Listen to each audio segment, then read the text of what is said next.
Dear students, if our data is being taken according to the RCB design, that is a randomized complete block design, and in that design, if you just consider that design, along the rows we have the blocks and along the columns we have the treatments, and the basic objective is to compare the various treatments, and we are interested in comparing that whether the proportion of success in all the treatments is that identical or are they in difference to each other. So if we have the said purpose, then we can make use of the Cochran Q test to test our particular objective. So students, now I would be sharing with you the procedure to apply the Cochran's Q test.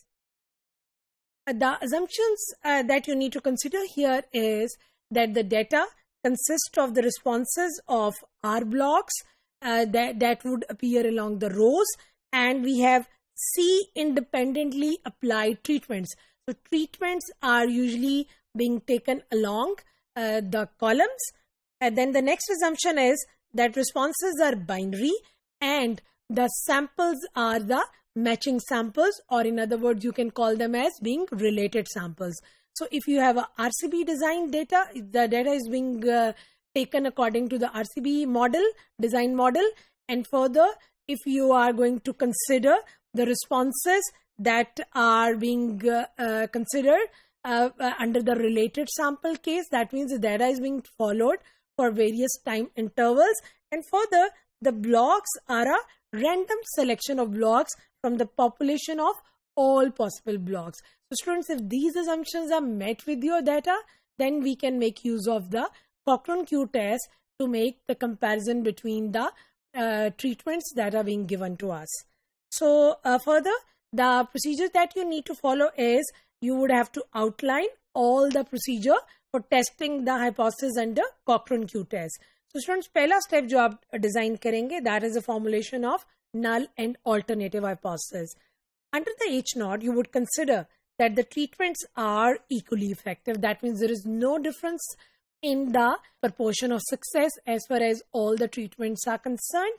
And under the alternative, you would consider that the treatments do not have the same effect. That means they are different. At least one of the pairs is showing a different behavior compared to the other. That means the proportion of success might not be the same under all the treatments.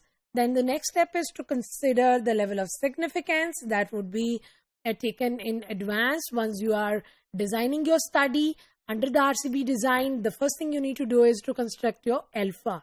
So you would have to make the decision about alpha, and usually it is being taken as 0.05 in most of the experiments, but it may differ. It actually depends upon the requirement. Then the next step is the test statistic that you are going to consider.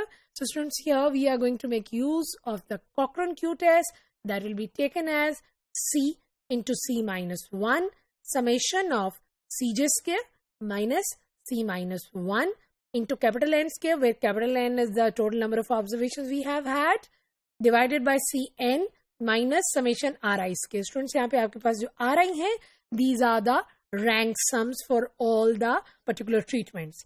Once you are done with the test statistic, we need to make the calculations according to the formula of Q. Then the next step is the critical region. So students, Cochran in 1950 has shown that the limiting distribution of Q is chi-square with C minus 1 degrees of freedom. He points out that the blocks that contain only 0, यानी अगर आपके पास students इस तरह से हैं blocks, block 1, block 2, block 3 and so on, अगर for instance block 2 में सारी values under the treatment are 0, you would delete that block. Or if, for example, under block 3, you have all the observations that are showing 1, you will even delete that particular block for your calculation. So the blocks containing only zeros or ones should be deleted for further analysis. Once you are done with that, I mean, if you have deleted the required blocks which are containing all zeros or all ones, if still the product of the block by the number of treatment, यानी अगर आप blocks जो total आपके पास बचे हैं, the remaining blocks and the remaining treatments, अगर आप उनको मल्टीप्लाई करें तो ये सम आपका अगर 24 या उससे बड़ा है and the number of blocks is at least 4, then you need to calculate Q and Q is to be compared with chi square. So students, अगर आपका ब्लॉक्स इनटू ट्रीटमेंट्स जो कि डिलीशन के बाद आप कैलकुलेट कर रहे हैं, इनको मल्टीप्लाई करने के बाद अगर आपका ये मल्टीप्लिकेशन जो है 24 या उससे ज्यादा आती है और अगर आपके नंबर ऑफ ब्लॉक्स वो आपके एट लीस्ट 4 आ रहे हैं, then you can compare your Q value with chi square 1 minus alpha into the required degrees of freedom C minus 1. Once you are done with that, you have compared the calculated Q with the chi-square tabulated value, then you can make the conclusion whether to accept or reject your null hypothesis.